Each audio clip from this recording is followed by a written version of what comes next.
Welcome to Daily Steps from One Extraordinary Marriage, where we outline simple steps that you can take to have the ultimate marriage adventure. I'm Tony DeLorenzo, your co-host, along with my beautiful wife, Elisa. In this show, we answer the question, can we recover our sexual intimacy after my porn addiction was discovered? The short answer to that question is a yes. Yep. However, the discovery of porn in your marriage, it's the discovery that their trust has been broken. So while the answer to recovering your sexual intimacy is a yes, you have to understand from the get-go that recovery is a process. And it can be a long process too. So the quick snap of the fingers and it's all done and the broken trust has been repaired and your sexual intimacy is at this new height may not happen overnight. Mm-hmm. It can. Elisa and I believe in miracles. We've seen them in our own lives and in others. And yet for some of you and for us, it took some time. It took some time to rebuild that trust and get to that place where we were having the sexual intimacy we desired. Absolutely, because your spouse feels violated. Mm-hmm. Right? Yeah. They're questioning if they're enough for you, if they're what you desire. And this is especially the case if the type of porn that you've been watching or if the images that you've been looking at don't look like them. Right? Which for the most part are not. Right. And so there's this questioning of self-worth. There's this questioning of identity. There are all these questions that are going through. And this whole recovery process, if your porn addiction's been discovered, it starts with you. Mm-hmm. Right? It's not your spouse just being willing to jump into bed with you and be like, okay, well, I'm going to give you the sex in the way that you want it. And that's not where it starts.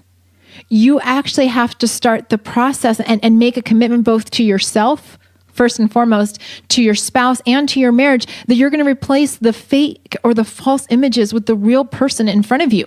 And the best way to do this is you use your words. You have power in your words to transform yourself, your spouse, and your marriage. You do. And I am a testament to this. There came a point where I really had to realize that the images that I was looking at and had looked at were false. What was in front of me, Elisa, was real.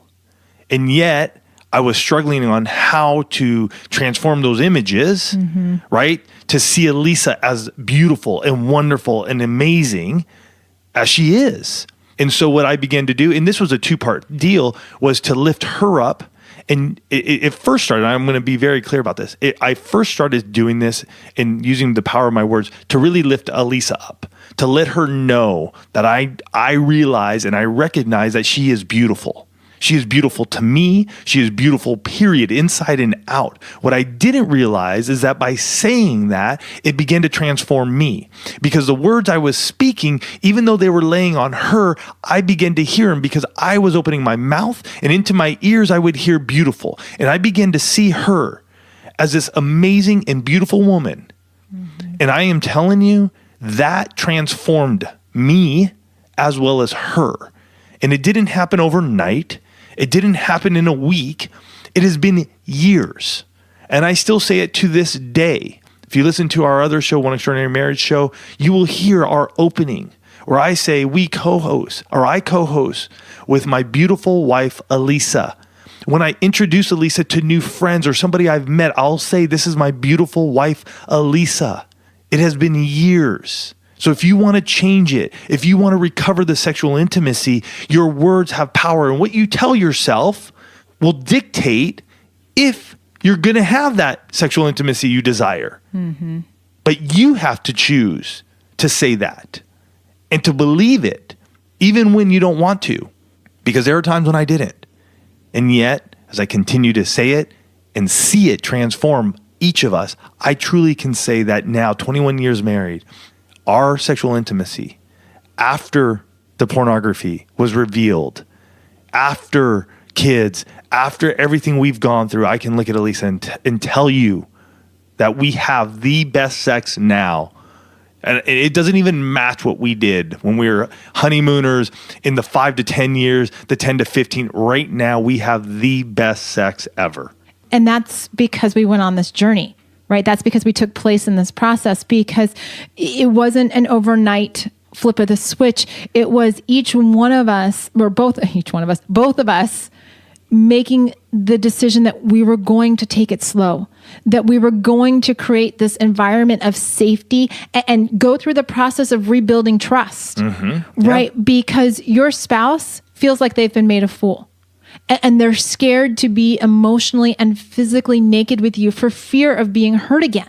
Right. And that's where your words, but not just your words, your actions. Actions are key. How do you show them that they are the most important person? How do you demonstrate to them that you are no longer engaged in that world and you are choosing them? What are you willing to do to rebuild the trust? Because those actions that you take to rebuild the trust, which is your emotional intimacy, are the actions that are going to take you into this place where you can recover your sexual intimacy, where you can actually take it. And I've seen this happen not just in our own marriage, but in so many marriages of couples, where you take your sexual intimacy to a new level because you rebuilt starting with the emotional intimacy. For more information on this topic, check out oneextraordinarymarriage.com/183.